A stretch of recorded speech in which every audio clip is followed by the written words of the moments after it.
Kun sagantaa BBC Afaan Oromooti. Nu waliin tura.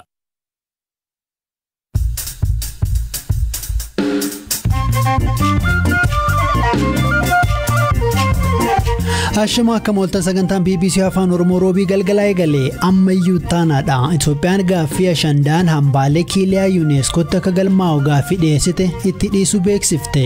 Mootummaan dhaabbanni fayyaa addunyaa badii humnooti TPLF raawwatan jedheen calliseeraa jechuun komate. የዓለም የጤና ድርጅት dhaabbileen UN kanneen akka dhaabbata fayyaa addunyaa badii TPLF raawwate yeroo balaaleffatu nagarru. Shawaa lixaatti qonnaan bultoonni hidhattoota waboon midhaanii fi manni jalaa gubatu himan. Manni koo kaleessatti baatii walakkaa irratti barbadeessanii beektaa qaadilwaan namtolchumaalee qarran irratti hellamanii manni gubateera wanti hafe hin jiru. Gabaasa bal'aa qabnaa yaadda weerara Omikroon Sudaan gama daangaa Itoophiyaa waraana bobbaasuu fi kaanis jiru nu waliin tura. Itoophiyaan gaaffii Ashandaan hambaalee kiiliyaa jaarmiyaa dhaabbata biyyoota gamtoomanii dhimma saayinsii barnootaa fi aadaa hordofuu UNESCO akka galmaa'uuf waggaa lama dura gaafatee turte itti dhiisuu beeksifte. Murtiin Itoophiyaa kun kan dhaga'ame guyyaarraa Ashandaan ni galmaa jedhamee wayita eegamuttidha. Ashandaan ayyaana shamarranii yoo ta'u gara caaluu naannoo Tigraay fi Amaaraatti kabajama. Maqaawwan kanneen akka Shaadayii, Ashandiyyee, Ayinawaarii, Maariyaa fi Soolal jedhamuunis beekama. Kanaan dura Itoophiyaan ayyaana masqalaa fi sirna gadaa dabalatee hambaalee kiiliyaa addunyaatti galmeessifteetti. Abbaa taayitaa eegumsaa fi kunuunsa hambaa Itoophiyaatti antiroopoolojistii aadaa fi qopheessaan ijoo sanadoota galmee hambaalee obbo Gazzaayin Girmaa gaaffiin Itoophiyaan dhiyeessite ulaagaalee waan hin guunneef itti dhiisuu himan. አንደኛው አልተሟላም የተባለው ቅርሱ የሰብአዊ መብቶች የሚያከብር ulaagaan jalqaban guunne jedhame tokkoffaan mirga namoomaa kan kabaju keessattuu walqixxummaa koorniyaa kan jajjabeessuu fi beeksisu ta'uu hin mul'isu. Lammaffaan hambaan kun galmaa'uun hambaalee biroof itti fufinsaan eegumsa akka taasifamuuf sirnaan hin mul'isu kan jedhudha. Ulaagaa sadaffaan immoo hambaan kun galmaa'uu fi beekamtii argachuu isaatiin wal qabatee sodaa jirudha. Bu'aa maallaqaa argachuuf amma eegameen ol daldalaaf ooluu mala kan jedhutu dhiyaatee ture. Isa kana tiksuudhaaf tooftaa gargaaru hin keenye jedhan. Sodaa akkasii hawaasni fi biiroon aadaa fi turizimii waliin ta'uudhaan tooftaan ittiin to'achuu danda'an jira jennee yaada dhiyeessineerra. መንገዶች አሉ የሚል መከራከሪያና ሌሎችም እንግዲህ እንትኖች አቅርበን ነበር።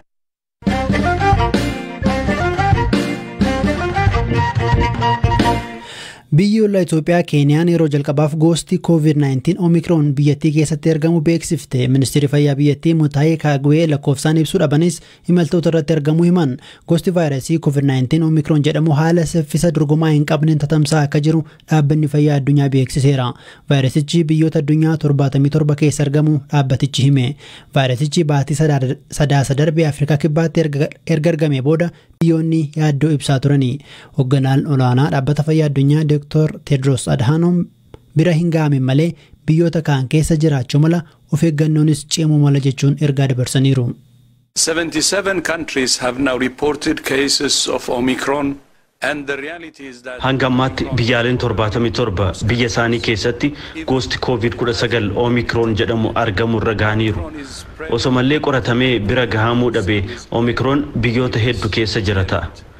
Gosti COVID-19 kun haala kana dura agarree hin beekneen saffisa guddaan tatamsa'aa jira. Omicron namarratti mallattoo cimaa hin agarsiisu isa jedhamuun yaaddoo qabna. Osoo mallee Omicron jabaatti nama dhukkubsuu baate lakkoofsi namoota qabamanii sirna fayyaa dursee hin qophoofne sadarkaa to'achuu hin dandeenye irra geessisuu danda'a. Ifa ta'uun barbaada.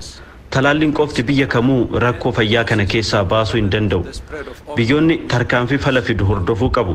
Talaalliirra maaskii godhachuu, walirraa fagaachuu, akkasumas lammiileen qulqullina harkaa akka eegan dhaamuu qabu. It's not vaccines instead of ventilation or hand hygiene.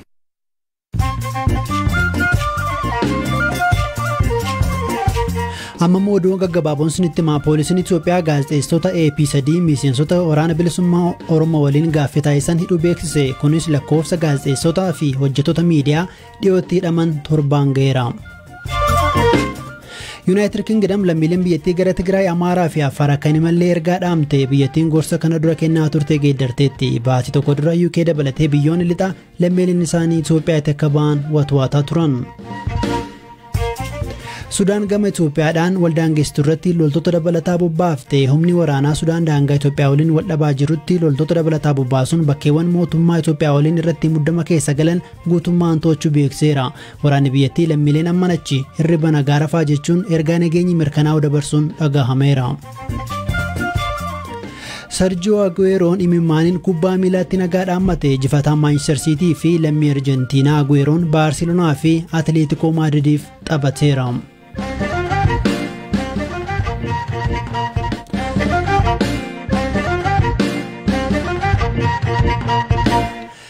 Amma moduu biraattan caa Itoophiyaan dhaabbanni biyyoota gamtoomanii badii humnoonni TPLF kaaba Itoophiyaatti raawwatan dubbatuu dhabuu isaanii himuun komii ibsite.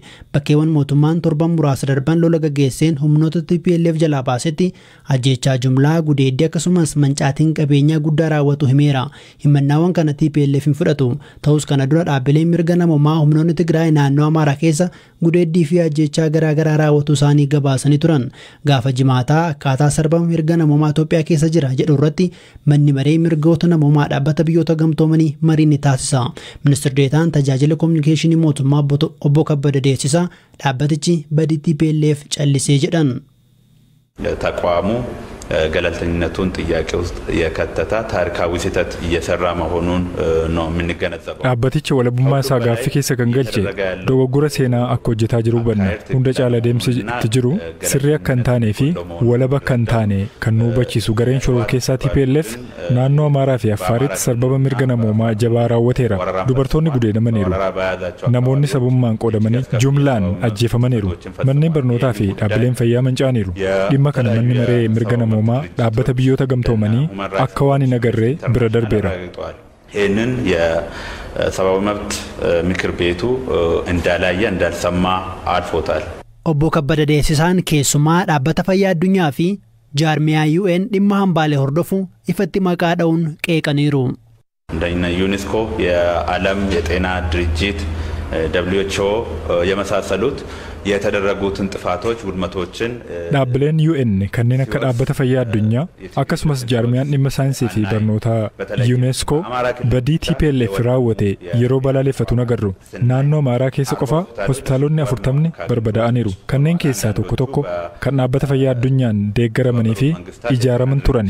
Hospitaalotaan ala buufataalee fayyaa 453, kellaawwan fayyaa 1850, dhaabbileen fayyaa dhuunfaa 466, baankiin dhiigaa 4 manca'aniiru.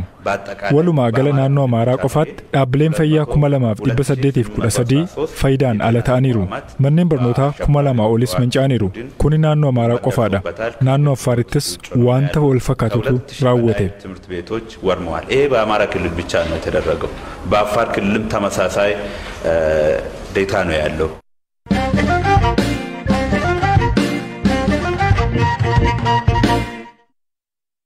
Godina Shawaa Lixaa aanaa Baakoo Tibbeetti qonnaan bultoonni hidhattoota waraana bilisummaa Oromoon mannii fi midhaan tuullaa jalaa gubatu BBC'tti himan. Qonnaan bulaan dubbisne tokko kana dura manni jalaa gubatuu fi torban darbee immoo midhaan xaafii hektaara tokko bakka haamameetti gubatu himaniiru.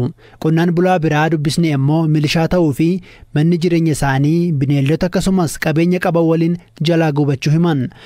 Ammatti waraanni bilisummaa Oromoo kan paarlaamaan Itoophiyaa shororkeessaa jedhee waamu dhimma kanarratti kan dubbatee dhibus kana dura himannaa kanaa keessaa hin qabu jechuu waakkata.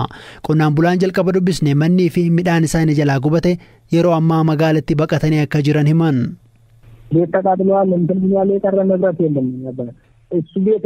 Manni gubateera. Wanti hafe hin jiru. Manni kiyya sadaasa bultii 30 gubate. Guyyaa kaleessaa immoo xaafiin hektaara tokko haamame gubateera.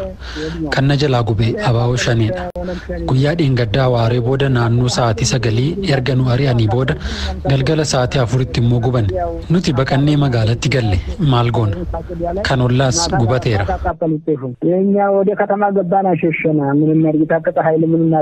Qonnaan bulaa biraa dubbisne immoo abbaa ijoollee 6 ta'uu kan nutti himan yoo ta'u qawwee mootummaan isaanii dhachiiseen milishaa ta'uun hojjetu. Waan isaan mudate akkanaan himu. Manni koo kaleessatti baatii jaawarakkaa irratti barbadeessanii.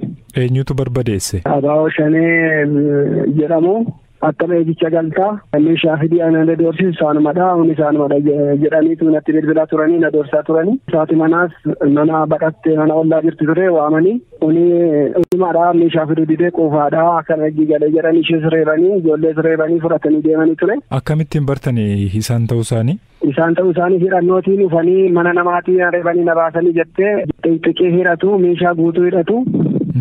Mangaagaashii kana hiiteessanii qabeenyi tokko xaafini bakka lamaa dhahamee mana jira innis wajjin barbadaa'ee garboonis dhahamee mana jira innis hin barbadaa'ee teessoon waan hundumtuu baay'ee mana keessa waan jiru hundisaayyuu barbadaa'ee ani addeessu tokko fuula durattis nagaan kun nageenyi abuun itti fufata innaan hin jirus na yaaddaa darbees immoo nageenyi yoo waa nyaatan yoo ijoolleen fi waa uffatteedha yoo nama gargaareedha jechuudha amma. Hoogganaan kominikeeshinii aanaa Baakkootti Bee obbo Shibbiruu Addunyaa kanaan duras hidhattoonni manneen jireenyaa gubaa turuu himu ta'us midhaan gubuun kana dura hin baratamne jedhu. Humnoonni hidhatanii naannoo sana jiran humnoota Abaaboo Shanee maqaa Abaaboo Shaneetiin hojjetanii fi isaan akka ta'ee fi namoonni kun ganda sana keessatti illee kan hin beekamne ta'uu hawaasni biyyaama sana heeruu kennee booda taatee garaagartummaa sa'aatii 4 kan hin caalle halkan keessa sa'aatii 4 irratti kan isaan midhaan kun gubate. Ganduma tokko walirraas fageenya hin qabani daqiiqaa 20 caalaa walirraan fagaatu manni milishaa sunii fi midhaan gubate jechuudha. Kan nama tokkichaa tuullaan 17 kan isa tokko tuullaan 8 fi kan nama sadaffaa immoo tuullaan tokko walii jala tuullaan 20 akka gubate nan qaba. Taateen midhaan gubuu fi mana gubuu yeroo jalqabaaf kan mudate. Gama lixaa fi kibba Oromiyaa waggoota muraasa darbanitti rakkoo nageenyaa tureen lammiileen nagaa gidduutti miidhamaa turan. Badii raawwatuuf humnoonni nageenyaa mootummaas ta'e hidhattoonni ni himatamu. Akka fakkeenyaatti baatii darbe aartist Jaallee Amantee yookiin Kabbitoo jedhamuun beekamu abbaan isaa maanguddoo ganna 70 kan ilmi isaanii miseensa waraana bilisummaa Oromoo ta'e erga poolisiin to'atamanii booda ajjeefamuu maatiin himaniiru.